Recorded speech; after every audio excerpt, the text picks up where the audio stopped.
Hello friends, இப்போ வந்து night டின்னருக்கு நான் அந்த நூடுல்ஸ் தான் செய்ய போகிறேன். இது எப்படி செய்யலாங்கிறத நம்ம பார்க்கலாம். அதுக்கு தேவையான அளவு நான் தண்ணி வந்து கொஞ்சம் அதிகமாக ஒரு 3 சொம்பு அளவுக்கு தண்ணி கொதிக்க வச்சுருப்போம். அதில் 2 சொட்டு எண்ணெய் ஊற்றிக்கலாம். அப்போ எதுக்கு எண்ணெய் ஊற்றுறோம்னாக்கா, ஒரு நூடுல்ஸ் இன்னொரு நூடுல்ஸும் வந்து குழம்புன்னு ஆகாமல் ஒட்டிக்காமல் இருக்கும். அதுக்காக தான் எண்ணெய் ஊற்றிக்கிறோம். அதுக்கு தேவையான அளவு உப்பு கொஞ்சம் போட்டுக்கலாம். இப்போ தண்ணி லேசாக சூடு வரணும் ஃப்ரெண்ட்ஸ். கொஞ்சமாக கொதிக்கிறதுக்கு முன்னாடி ஸ்டேஜ் வரணும்.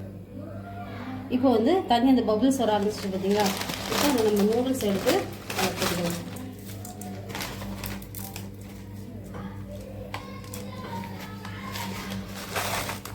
லேசாக வேகணும் ஃப்ரெண்ட்ஸ், பார்த்துக்கலாம்.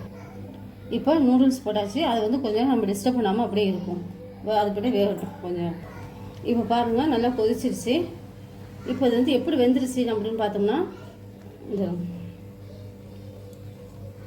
எடுத்து பார்த்தா சாஃப்ட்னஸாக இருக்கும், உள்ளே குழஞ்சி போயிருக்காது. கட் பண்ணால் கட் ஆகிருக்கும். சரிங்களா? இங்கே பாருங்கள்.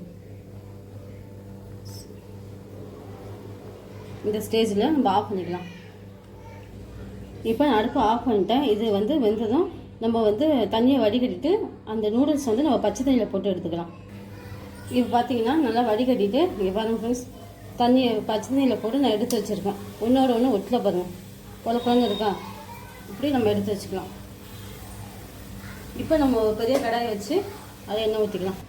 இப்போ இதுக்கு தேவையான நூடுல்ஸ்லாம் கட் பண்ணி வச்சுருக்கேன். முட்டைக்கோஸு, கேரட், பீன்ஸு, ஒரு வெங்காயம் எல்லாமே நான் கட் பண்ணி வச்சுருக்கேன். இப்போ வெங்காயத்தை போட்டுக்கலாம்.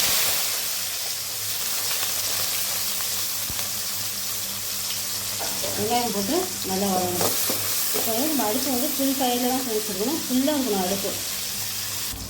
இப்போது வெங்காயம் வந்து லேசாக வதங்கிடுச்சு. அடுத்து நம்ம வந்து முட்டைக்கோஸ் போட்டு நல்லா வதக்கிக்கலாம். இதெல்லாம் வந்து நமக்கு தேவையான காய்கறி எவ்வளோ வேணாலும் போட்டுக்கலாம். சரிங்களா? அதுக்கு கத்திரிக்காய் முருங்கைக்காய் விட முடியாது. கேரட், பீன்ஸ் இதுதான். இதில் வந்து நம்ம குவான்டிட்டி எவ்வளோ வேணாலும் போட்டுக்கலாம். இது நல்லா வதங்கிட்டுக்கணும். இப்போ லைட்டாக நம்ம உப்பு போட்டுவிட்டு கேரட், பீன்ஸையும் எடுத்து போட்டு வதக்கலாம். ஏன்னா ரோஸ் வந்து கொஞ்சம் நல்லா வதங்கணும் இல்லைங்களா, அந்த ஸ்மெல்லாம் போகணும். அதனால் கொஞ்சம் கேரட், பீன்ஸ் போட்டு நல்லா வதக்கிட்டோம்.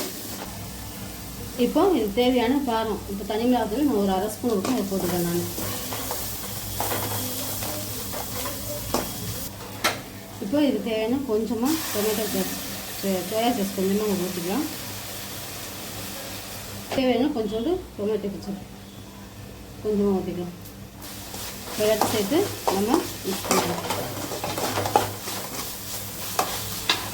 இப்போ நூடுல்ஸே இருந்தால் மசாலா பாதி மட்டும் போட்டுக்கலாம் ஃப்ரெண்ட்ஸ். போட்டு பண்ணலாம்.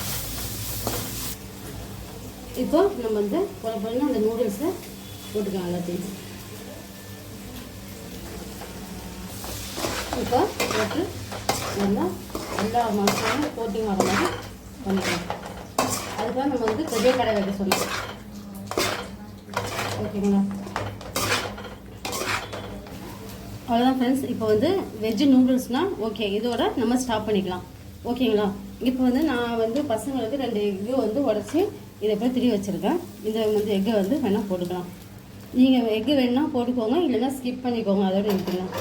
அவ்வளோதான் ஃப்ரெண்ட்ஸ், நமக்கு சூப்பரான நூடுல்ஸ் ரெடி ஆகிடுச்சு. நீங்களும் ட்ரை பண்ணி பாருங்கள். ட்ரை பண்ணிட்டு ஷேர் பண்ணுங்கள், கமெண்ட் பண்ணுங்கள். மனைவி மார்க்கெட் சேனலை சப்ஸ்கிரைப் பண்ணுங்கள் ஃப்ரெண்ட்ஸ். தேங்க்யூ.